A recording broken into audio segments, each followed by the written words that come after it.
Just to let you know, we do have a lot of guys coming in hot. They're dropping off the kids. They are making the taxi coming in. So I think when we get started, I'll just do a short introduction so you've got an idea. So thank you very much, firstly, to the St. Benedict's marketing team for hosting us this morning. It's really great. We built homecoming festivities for this week. So or even the month, because at the beginning of the month we did have a St. Benedict's Golf Day, which some of you attended, and there were quite a number of players there, and we're slowly just building this up to make sure it's deep and meaningful. So I think I look back at when I arrived at Styles Castle in 1989, and I'm not sure if it's the same for a lot of you, but for a lot of us that came through here, you know, my parents are Italian, and so we were like the first generation of the family that arrived at St. Benedict's. So it's not as though there were parents or ex-Benny's boys whose kids went here. There weren't many that I remember. In fact, I can't name you one where there was an old boy whose son was there. But fast forward to present time, and that's all changed, because a lot of you I know are only here because your kids are at Benny's or your wife sent you. You know, but it tells you a lot about the school, and you know, we're still a very young school, and we are competing against giants. But in terms of the old boys and alumni, we're not JP boys that have got 20,000 boys that have been through their system, even more. You know, we had a couple of thousand up until a few years ago. You know, there were 32 matriculants when I matriculated. You know, nowadays, we've got 125 in matric. So the alumni is just growing from strength to strength. So what we're trying to do in terms of old boys is just try something meaningful. I think for us as old boys, but importantly, it's the link between fathers and sons. And I think that's quite an important thing. Certainly for me, that's a big thing. You know, it's a link between my kids, not just the fact that I'm their dad and they live with me, but the opportunity for them to also come to functions like this and to keep the tradition and legacy going. We're very fortunate to have our speakers here today. What we try to do is everybody's got an interesting story, but we try to get those who've done interesting things and we throw them in the deep end and we say, please come and share your story and your expertise with all of us here. We've been very lucky with some of the speakers that we've had recently. I recall Dr. Ronald Whelan. He's a running friend of mine. I didn't realize he was a high-powered exec at Discovery, but he came and spoke to us about COVID and how it started and how they dealt with it and how they treated it and how it worked through different countries. So it was really amazing, and that kind of speech stayed with you for a very, very long time because it's direct information. So I think it's invaluable to have that, and we've got a strong alumni, and it's just a matter of just joining those dots together and making a chance. Come through, come get a coffee, sit down. You've got 2 minutes. And just see me after the chat. So, without further ado, I did have a slide presentation here, and I did have a picture of the guy from Wolf of Wall Street standing like this, because I wanted to give Dean a proper presentation. So Dean is a class of 1992. Dean is a chartered accountant. He was awarded, so most of this I stole from LinkedIn or Wikipedia or some interview that Dean gave 12 years ago. So chances are it's going to be about 40% accurate. So he was awarded a Deloitte Scholarship for Academic Achievement, and he's worked in a number of high-profile mergers and acquisitions across the African continent. He's the CEO of CrossFin Technology, or CrossFin Holdings, and in 2018, Dean is rumored to have single-handedly screwed over Warren Buffett in a multi-jurisdictional hedge against currency fluctuations while drinking a martini and reading Donald Trump's The Art of the Deal. So that's the 60%, right? That's 60% truth. So I've given him a broader spectrum to speak as possible, but I'll ask him to come tell us how do you raise 100 million rand for your next big idea? because Dean knows all the secrets to that. So Dean Sparrow. Thanks.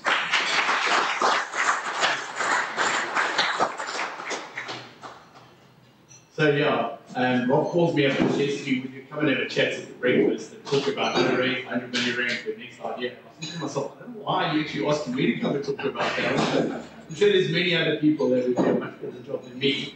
And then to top it off, he then said, but the good news is you're going to talk on the same day as Ramon.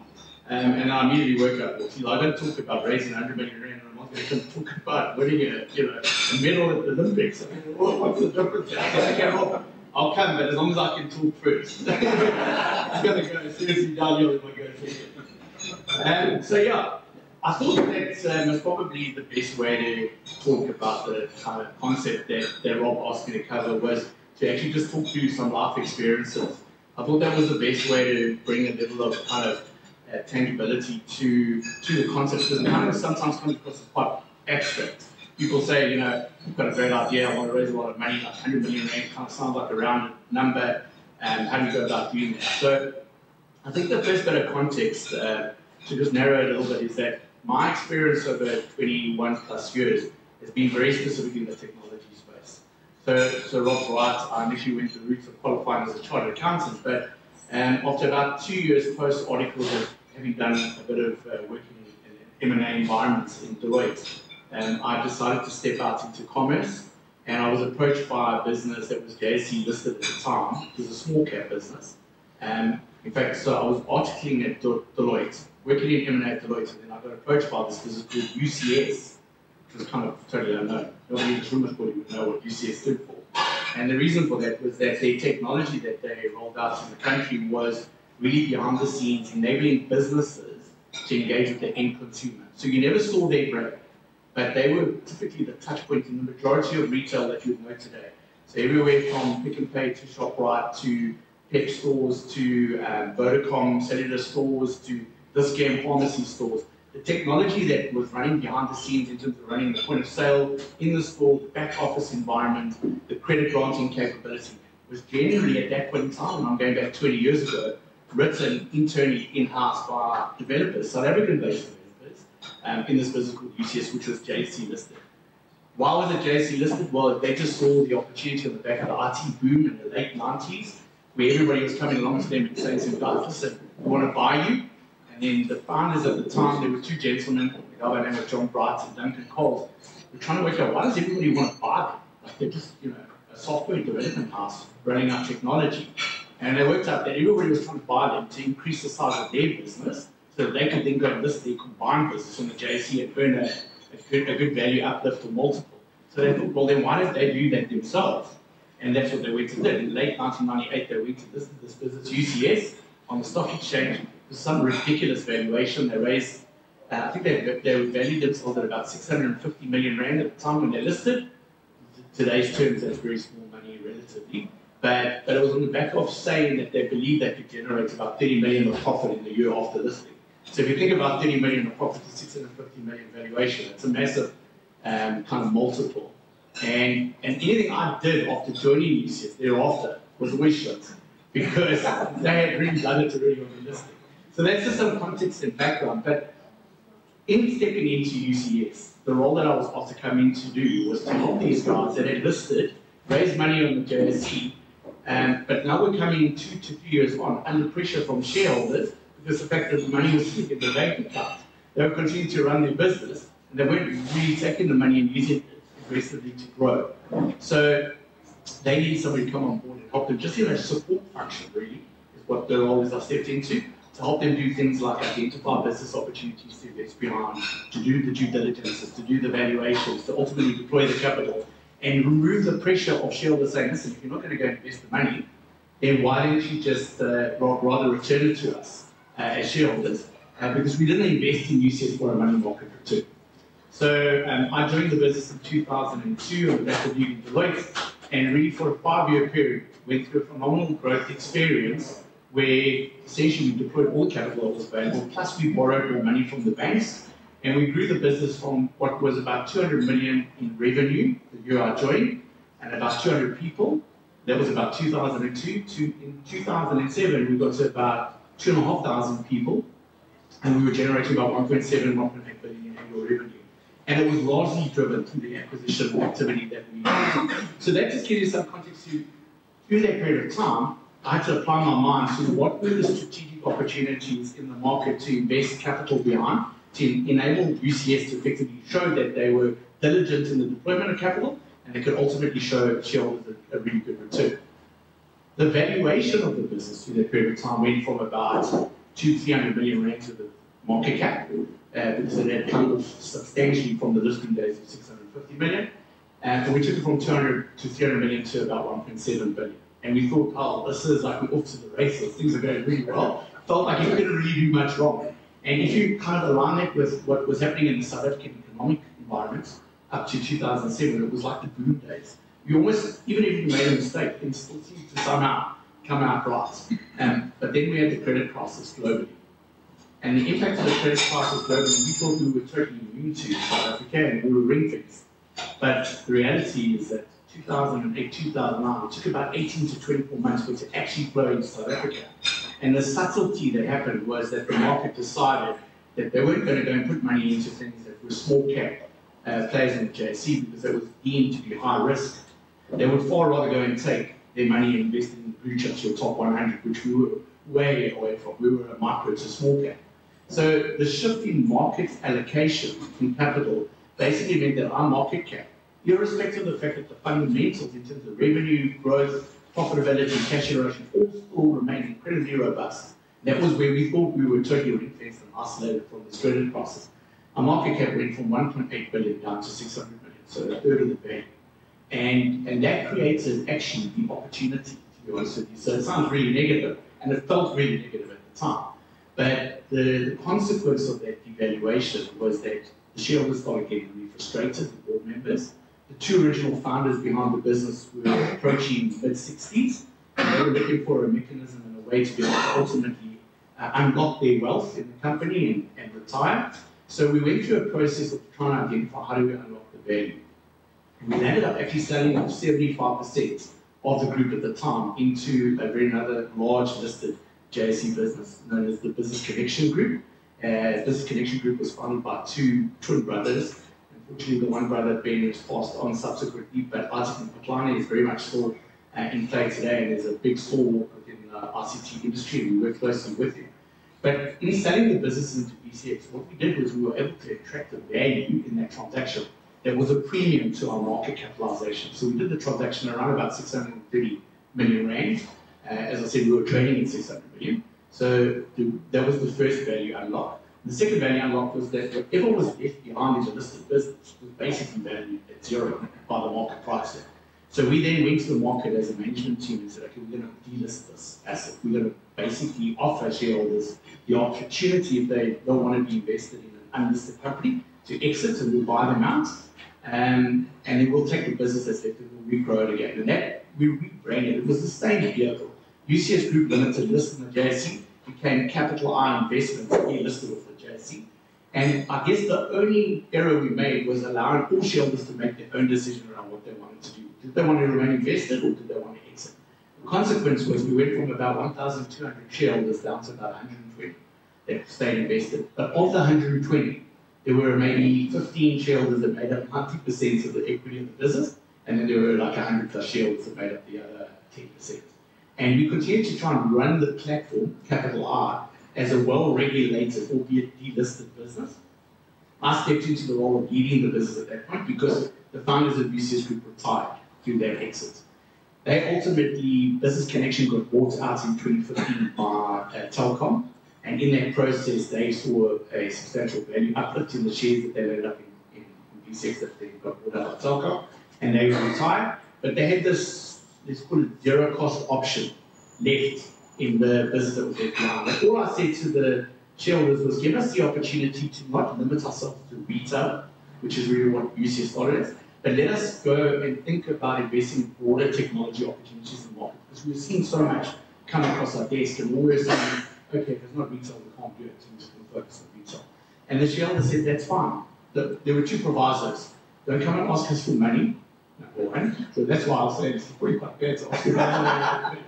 And then the second thing was take the assets that you currently have, that you're delisting, And to the extent that you're no longer getting value out of them, or you can't add any more strategic value, think about selling these assets, taking the money and then redirecting it. So in that, let's call it evolution from listed to delisted. One of our first really good investments was executed. We walked into a business that we really liked. I'm going back to 2007. We actually delisted in 2011. But we started funding this business in 2007. And it was a youngster out of Varsity. His name was Bevan Cass. And he had a partner that was basically his varsity friend, Barcy the Cop. Barcy was the technology guy. He had gone to VSC Computer Sciences at Stellenbosch. Bevan was like a BCom finance graduate, so he was more the commercial finance guy. And what they did was they identified the opportunity to basically embed an application on your mobile phone. And you do need to go back to 2007, just think a little bit around the format of the mobile phone. And you'll realize like this was literally very leading edge kind of thinking. And they were saying, if you could embed an app on your mobile phone, and in that app you can store your debit card or credit card details, why do you need a wallet? You just walk around with your mobile phone and you transact with your mobile phone. And we thought, oh, this is like phenomenal. Now, context being, we have a very large retail footprint presence in sub-Saharan Africa. All of our customers in the majority of the business are in the retail space. We've got these guys, youngsters coming on and saying, hey, listen, we're going to build this app, we're going to be on the phone, we're going to allow the consumer to go transact in retail with just the mobile phone. And so the business was called Wow Wallet. We said, we're going to back you guys, we think this is phenomenal. We put in 4.5 million rand up front, and we wanted to balance it because it was their idea and their concept, but in order for it to now be built into a demonstrable and working application, they needed money. And the money that we estimated based on some high-level modeling together with them was 4.5 million rand. So we said, okay, cool, we're going to put the 4.5 million rand in all from our side. They obviously want to be shareholders because it's their concept and idea. So we said, why don't we go down, and this is really three-dimensional. People think there's a lot of very sophisticated science behind some of this stuff, but sometimes it just comes down to, well, how does the chemistry come together and what really works? And we said, listen, why don't we do this on a 50-50 basis? We will take you guys to our entire retail footprint and expose you to the retailers. That's the opportunity for you to get this application up and running and working.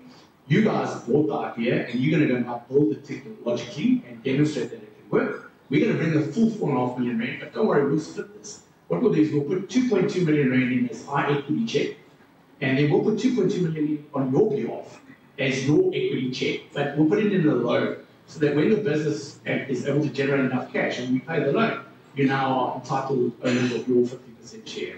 They said, okay, great, so we got going. And I'll never forget, in the March of 2017, I sat in a meeting room with this youngster, Bevan, who at the time was about 23, and his partner was the same age. They were working out of their flats in Willie Point, Cape Town. He had like a little desk in the living room area, and that's where the two of them would work. And really, the pressure on him was that he was about 3 months behind on his rent. So he wanted to get access to some of his money, so he used to pay some of the pre-incorporation OPEX that he incurred. He said he needed about 200,000 rand to just settle the history. So we put 4.5 million in. He managed to settle his past, and then we got going into the rest. And we thought, oh, this is phenomenal. They built the application, they demonstrated it. We took it to retailers, and I'll never forget, the starting point was there was a little cafe in Rudy Point downstairs called Cafe Nero in Cape Town. And they went and showed us, because that was their local joint where they'd go down and have breakfast and coffee. So they were adamant they wanted to go and show how this application was working. So they invited us down to go to Cape Town, go and join them for a coffee and a breakfast, and they showed us how this transaction worked, and it was phenomenal. Like, it was split second. At the time, it wasn't QR code based, and it wasn't near field communication where you tap and go. It was actually executed through a 7-digit PIN.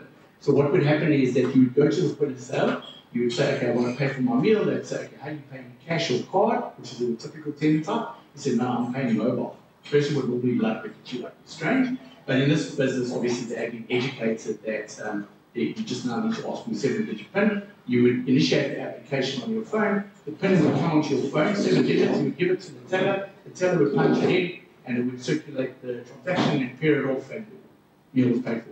Wow, this is phenomenal. So we really thought we had something amazing here. And we were off to the races, all the retailers we were evangelizing this with. And 6 months down the line, we just felt suddenly things just were not happening anymore. Like retailers were no longer that interested. The whole momentum in the business had kind of shifted. And so we went along and interrogating the retailers, we found out that unbeknown to us, the banks had worked out that they could potentially be disintermediated in this kind of technology play.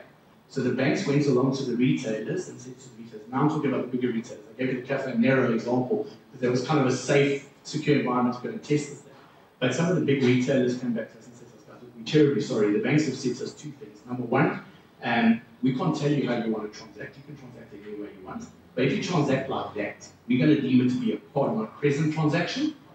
And what that does is two things. It shifts the risk onto the retailer as opposed to the bank. So normally your bank that issues your credit card as an issue, they normally assume the risk of the transaction being concluded.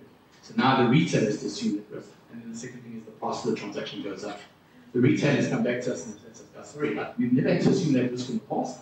Can you imagine we roll this capability out across the entire consumer base? And now we're all consumers. We don't know what's legitimate and not legitimate transaction, even though you're showing us the pairing and the security and everything. We could have an exposure here. So kill it, basically. 6 months in, put 4.5 million in, and you're not kind of waiting for the returns in year 2, 3, 4, 5, and 6 months there's no more kind of runway for you.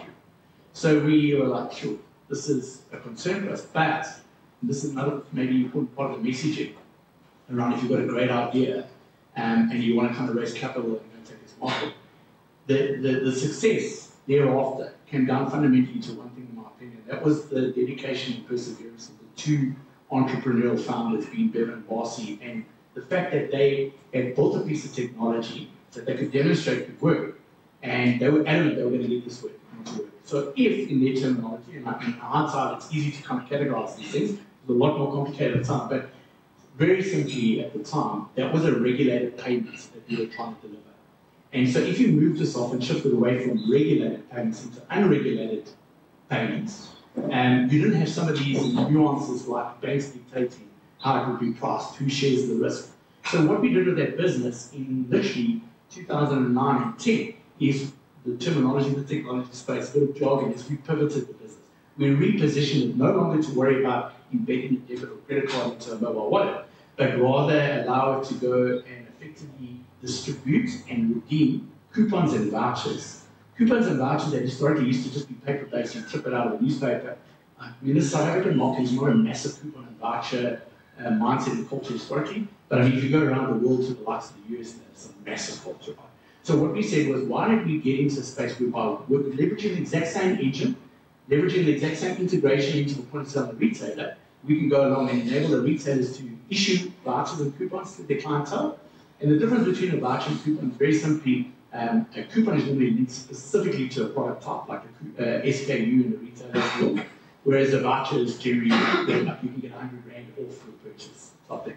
So we enabled that, and by 2011, 2012, we went national in ShopRite and Pick and Pay for different reasons. In ShopRite, we built an application for them called Easy Coupons, which was you could download it as a consumer off the iStore or the Android store. And in this app, when you opened it up, you would obviously have linked yourself as your kind of consumer, your details and so on. And then you would have all of the current promotions on display in your app.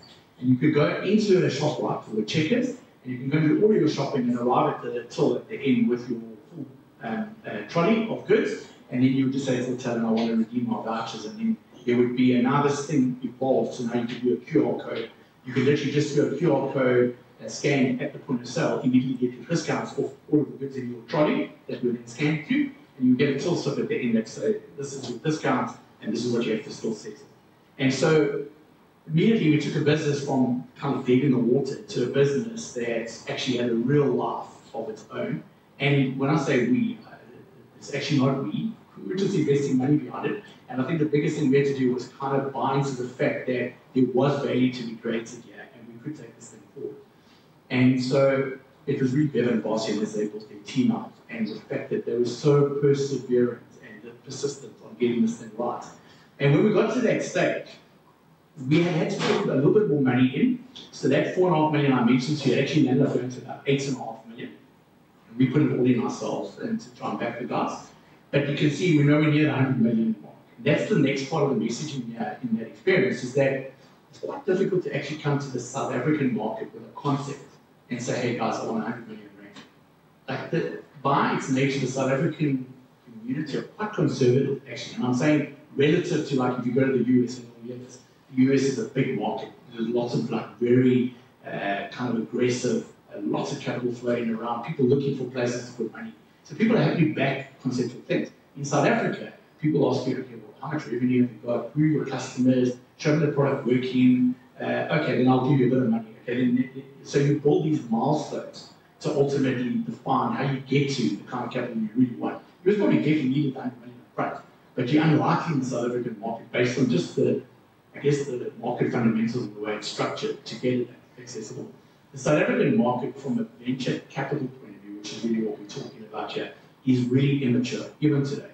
So, I mean, I could name on my two hands the relevant, referenceable venture capital investors in the South African market. There's literally only no more than 10 that you can go to. Now, what happens if those 10 don't have a strategy, the appetite, just for their own dynamics, within their mandate, they were told by their investors that put money in, okay, like in my scenario, you can go put it into fintech. Now, what happens is this is not a fintech opportunity. It's got nothing to do with whether the opportunity is good or not. It's actually got to do with the fact that my mandate says I can't put money into because you're not fintech. But it could be a great opportunity that should go somewhere else. But you've only got a pool of 10. So you take each of their mandates and line it up, and you may find that this opportunity that you're trying to build up just doesn't fit in the 10. So now you just don't get money. So that's the unfortunate reality to the South African VC market. It's improving. It's improving also because a lot of international money is starting to, over time, flow in. The likes, particularly in the technology space, which is obviously where I'm closer to. So the big successful global technology stories like the SAPs of the world. So Hasso Plattner, the founder behind SAP, created an African fund, put money into the African fund to go and invest, obviously behind technology opportunities. Get this, their challenge is that they, in order for their fund economics to make sense, they have to deploy no less than $10 million. Not 100 million rand, okay? So now we have 190 million rand. But I only need 100 million rand. So they say, okay, sorry, we can't actually allocate it because we have to invest 190 million rand. So they actually take an African fund and start going to the east and looking for bigger opportunities in bigger markets to be able to deploy the money. So those are the conundrums. But coming back to the white group story, we did need to raise more money now. Because what the big question was, is we had a degree of success in the South African market, but it's a very small market, even though we're in ShopRite, Pick n Pay, and the likes. How do we get bigger into bigger markets? So in order to do that, we realized we're going to need dollar funding because we're going to want to go into markets. We actually thought, let's go and test the developed market and let's go and test emerging market. So we, in about 2014, we actually went through a capital raise process for the business that we led, knowing that we didn't actually have the pockets to actually fund the aspiration to go and take the technology and build the operating cost structure out in markets like the United Kingdom, the US, India, and so on. So we ended up bringing in Investec, private equity. They had an African fund. And so they came along and said, this is a very interesting story and what you guys have done here. We'd love to work with you with capital to try and go and evangelize this in other markets. So we brought them in 2015, and their minimum capital deployed requirement was $20 million. At the time, the rand dollar was about 15, so they injected 300 million rand into White Group. But we had a very demonstrable business. A business that was generating revenue, was within big blue chip accounts, was profitable and cash generative. And we took this line of funding in. And we enabled the kind of cap table to be kind of recalibrated. So we, as an investor, took some money out for ourselves. That, at the time, was probably about a 45 times return on the money that we had originally invested. But that was just the next step of the journey. The consequence, though, was that we diluted. So we were this 50-50 partner with management. We now became a 25% partner. What will always happen in these scenarios is that investors always want the entrepreneur founders to still be in the game, in the story, and invested with skin in the game. So what a little bit of money went off to the entrepreneurs, but they were asked to kind of roll over and continue the journey. And we were the ones that diluted.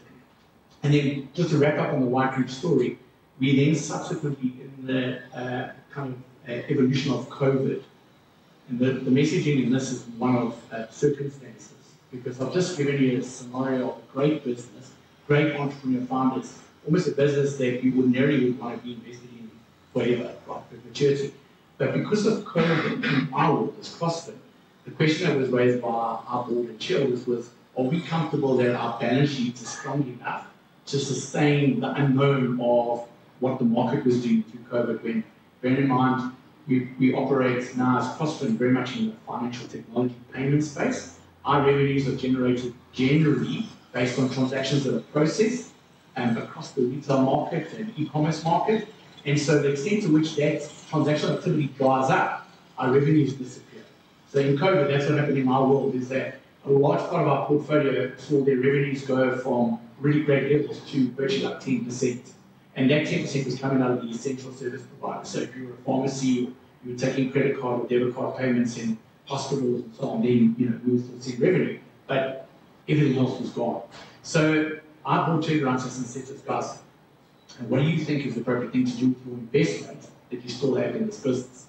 And we had a 25% stake still alongside management.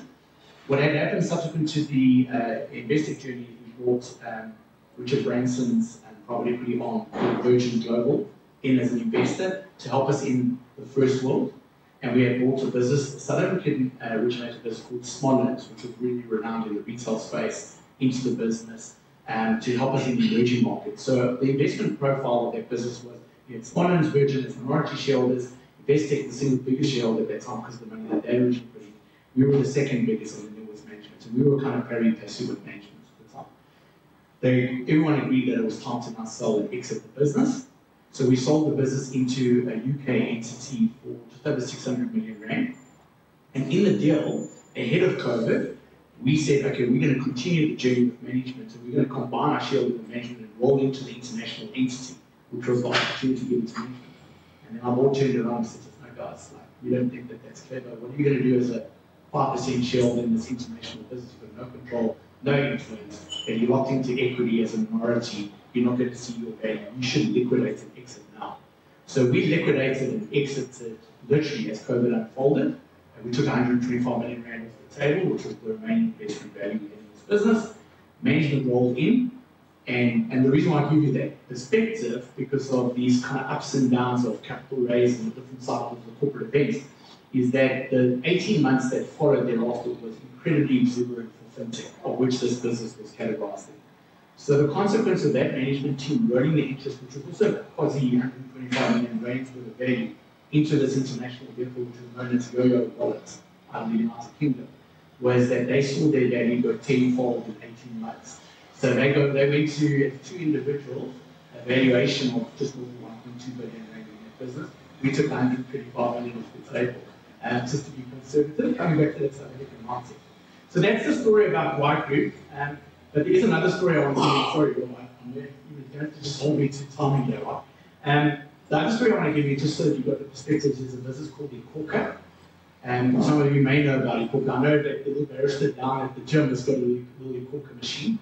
And this is a business that we invested in 2012 when a father and son came along to us and said to us that they wanted to create an MPOS business for Africa. And we were like, well, what is an MPOS business? So they said, do you know what Square is in the United States? So we said, yeah, we kind of got a perspective. We went to the research. They said, no, that was kind of really interesting. So what are you thinking? They said, no, fundamentally, in the South African market, banks will cut off the level of client they're prepared to take a credit card or debit card machine to enable that client to accept debit credit card payments from clients. And that level back then was around about 30 to 40,000 rand a month of revenue. So if you were a merchant that did revenue of less than 30 or 40,000 rand, you bank wouldn't even entertain your ask. So basically, that sector of the market was not able to ever receive payments in digital format, debit credit cards, starting with that. Always only cash, and obviously there's a big challenge around looking after and maintaining the security around cash.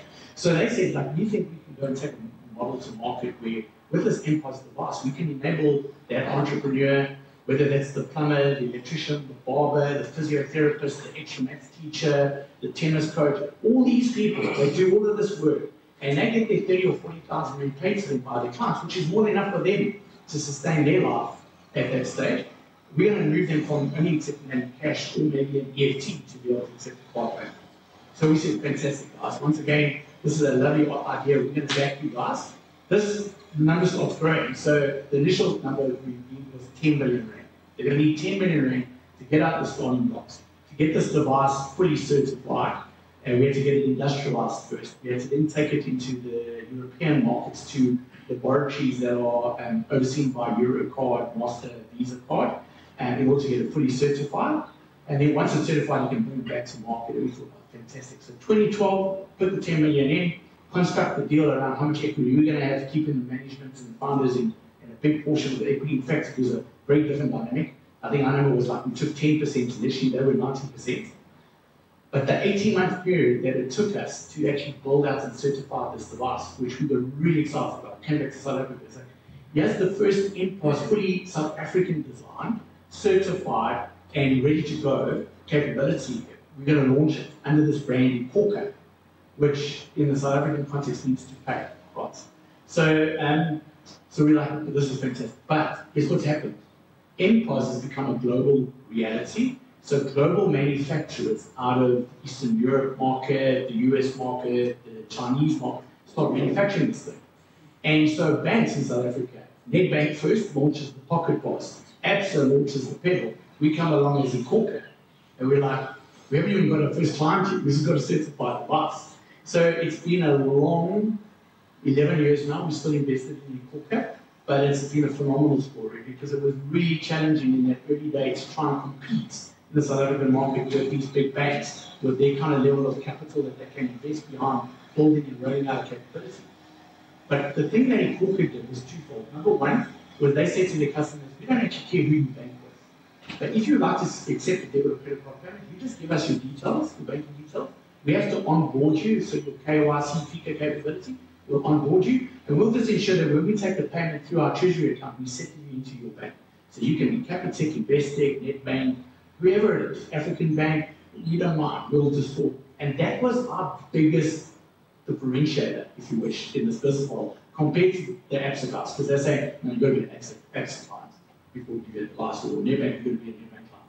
And so we thought, okay, fantastic, but guess what? We still needed a bank behind us because we're not a bank. So we ended up actually having Absa as the acquiring bank behind Corker, and Corker was deemed to be a super merchant in the market. So it was allowed to go and aggregate a whole lot of merchants and then process their transactional volume through into the bank. And what we found was we launched a digital platform, and this is something that these entrepreneurs made me hit my hat on, is that in the original business plan and budget, they said, we need this amount of money. I said, okay, where are we investing this money? Now we're going to do X to industrialize the device and get it certified. Y to build a digital platform so that people can come on board via net, a mobile phone, or the PC or so on, self-procure their device, fill out their details on the form, and then what we'll do is we'll close the loop when the courier goes and delivers the device to their residence or their points of presence where they said they'll take delivery. That's how we'll close the loop around physical verification. And there we go, we'll throw us 24 to 48 hours and these guys are up and trading. Fantastic, we launched. We didn't realize that actually the process of getting signed off on this is actually the bank process. So we can be as nimble and as agile as we want to be, but the reality is we had to wait for Absa to process the paperwork. It was taking between 6 to 8 weeks. It was killing the business. And so we spent 6 months in this conundrum around trying to navigate the bank's process around onboarding clients. And eventually we went on to Absa and said, guys, surely over 6 months worth of experience of working with us, we've got a sense around the robustness of our platform, the certification of our device, the ability to detect and identify and report fraud. So surely you should have a level of confidence that we could actually onboard these clients ourselves. And the subtle differential is the bank initially gave us what they call an ISO agreement. It's an independent sales organization agreement, which means the bank does all of the onboarding. You just effectively just a distribution channel and you just sign out clients for the bank. They moved us into what we call an aggregation agreement, which is that your clients. You do what you want and how you onboard. You have to be regulatory compliant. But once you brought that client on, it's your client. The bank doesn't see your client, they only see you. So in this scenario, Absa sees Corker. And when we did that, and then the last thing we had to do, which was probably the trickiest part, was that I said it was a father and son team. The context of the father and son was the father was a PhD in encryption technology, and the son was a business sciences grad. So once again, kind of the teamwork here, and there was a third member as well that was a partner. He was a digital marketing expert. So the digital marketing expert was going to run the marketing platform. The son was the more commercial minded, like how do we price and lots of things to make it economically viable. But the dad was the guy that was the rocket science behind the device and how this thing was built and certified. We had to eventually in 2015, so 3 years into the journey, go along to him and say, it's quite tricky to continue to be the development house of this actual device before we even get to take the solutions to market. This audience probably knows Yoko a lot better than Corker. Yoko came to the market in 2015. How they came to the market was they went and found a device that was affordable offshore, and they just launched the marketing engine around how to advertise, how they could take this device, put it in your hands, and allow you to accept the card. We were still going and sourcing componentry, running a robotic facility on an outsourced basis out of Pinetown, actually getting the device assembled, and then quality certified off assembly into the hands of the operator, and then launching the payment component, and making our revenue only ultimately once the merchant transacts with that device, which is exactly what Yoko did. We had to go along to the father, PhD encryption technology, said, like, we love your baby, but we actually think we can get a baby like yours from either Eastern Europe or China, which is where we are at the moment. And so that process of getting him to agree that he's going to come let go of what he had designed and allow us to get into something that would be as affordable to procure offshore and land yard without worrying about any of the inventory management, the actual production process flow, was the big aspect of what changed the dynamics of the business. So today this business has got about 55,000 merchants and growing at about 3,000 merchants a month. And we're processing about 1.6 or 1.7 billion rands of transactional activity through the device. The average transactional activity is sitting at somewhere between 30 to 40,000 rand a month. And so now you've got context to that massive part of the market where we're going to take this device to these customers they've never seen or had this ability before. It's not like we have a massive competitive landscape that we kind of differentiate ourselves in. Yes, Yoko are there and they've done very well, but Ikoko also started at the lower end of the market and Yoko started more at the coffee shop end of the market. The two of them kind of came together and that's where we started to compete. But both of them have now realized actually they are pretty agile and responsive businesses that can really compete with the bank's merchant acquiring divisions. And this is where the game is starting to really look quite interesting in terms of where these two businesses. Yoko was probably about 3 times the size of Ikoko, but in dollar terms, Yoko has gone and raised this money predominantly offshore. And I think that the last round they closed at about 450 million in total dollars of capital that Yoko has invested. The proper numbers. We've invested in rand terms through Ikoko in the region of about 350 million rand. So we've been a lot more conservative, a lot more below the radar. That's why you don't understand the brand and our word of mouth on the ground. The merchants that we've aggregated have got a very profitable and cash-generative business. And so these 2 good examples of people that have come along with concepts, and hopefully what you've identified in there is that it doesn't come with, okay, I've got a great idea, give me 100 million rand. It comes with a great idea and a validation that the person that's got the idea is really determined that we're going to get this thing to work. And then they'll do whatever they need to do to kind of go through the various hurdles and change and redirect. And actually, both those businesses where they are today versus where they started are slightly different. So Ikoko is not quite the square that we envisioned, but it is a business that in its own right is incredibly profitable, very successful, and sees huge growth ahead of it. And Y Group, which started with what everyone would know much better in the market as like SnapScan and Zapper, which only started about 3 or 4 years after Y Group, that business decided to move entirely away from the regulated payment space into non-regulated payments to find a niche that the technology and the idea of what they want to facilitate could actually get traction and earn a return. And those are all good news stories, but it's not always all good news. So the last little, and this is a 2-minute perspective, there was one investment we made in 2013-ish as well in a business called Indaba Mobile. And we were as excited as those 2 opportunities that we were with Indaba Mobile. Why? Because Indaba Mobile had written a tax capability that could run across any phone type. So it didn't matter whether you had a smartphone, a feature phone, or what we would refer to as a dumb phone. It would enable you to communicate. Whether it was USSD strings on the non-feature phone, or whether it was obviously through a normal app engagement. And we thought, oh, this is phenomenal. We can get to a large part of the African community and enable communication to happen in a very cost-effective way. And then we leverage that platform to stop commercializing, like disseminate coupons and vouchers. You'll know where that comes from. Enable payment capability. You can see where that comes from. So the idea was to build this capability up. What we didn't appreciate at the time were 2 things. Number one, how prevalent the smartphone was going to be and how affordable it was going to actually be on the African continent, and how quickly it would effectively surpass all the previous phone types. So today, your predominant phone type actually on the African continent is a smartphone.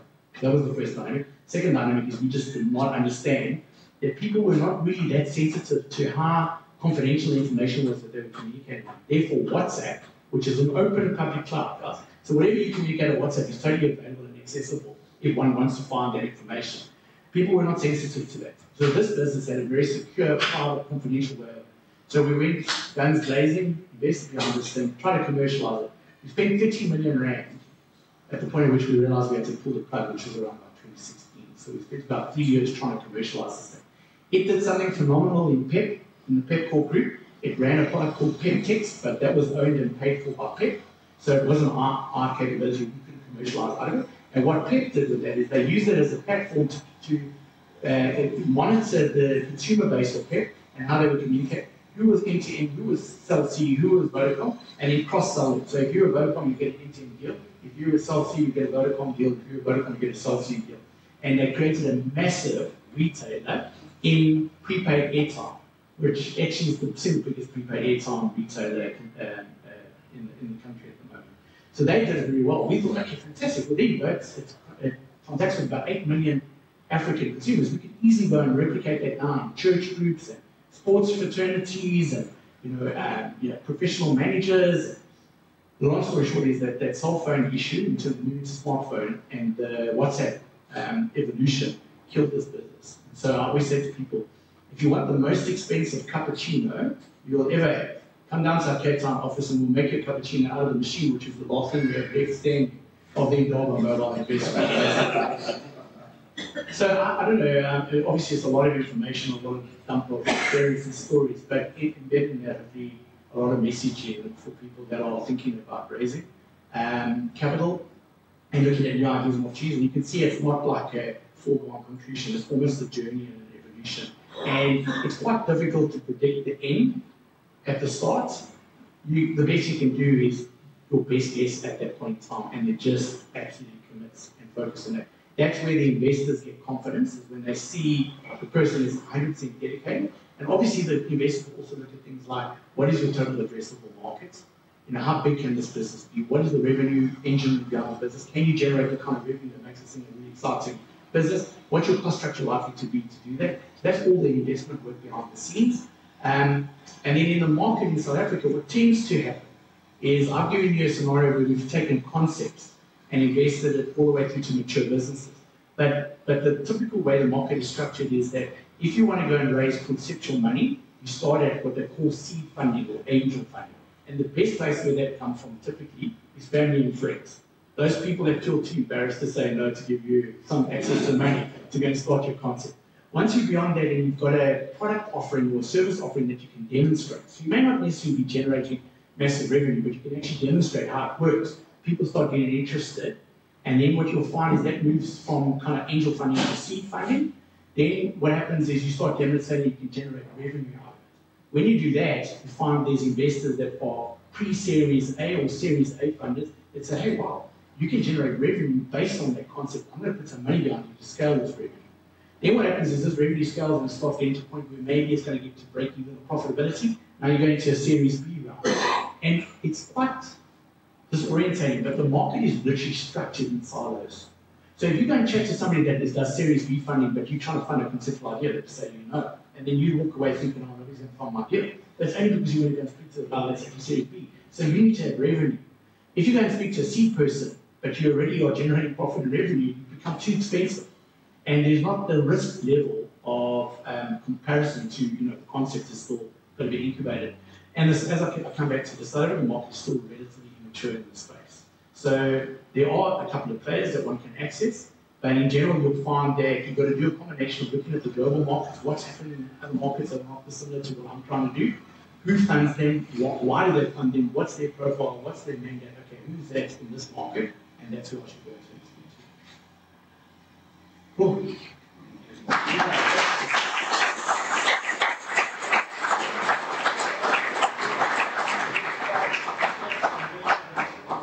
So Dean is going to say afterwards, if you've got any questions, Dean, you're not allowed to leave. Thank you very much, Dean. And just so that we're clear, if we ask for 100 million rand, you can only give us $10 million, we will accept it. So I'm going to get stuck in. If anybody wants to get a quick drink, while I slowly invite Ramon to come forward, we're going to do it in Q&A style. I know that a lot of the rowing community have arrived today just to ask Ramon a few questions. So if you do have any questions to put forward, please do ask them. But Ramon, if you could come forward. Thank you.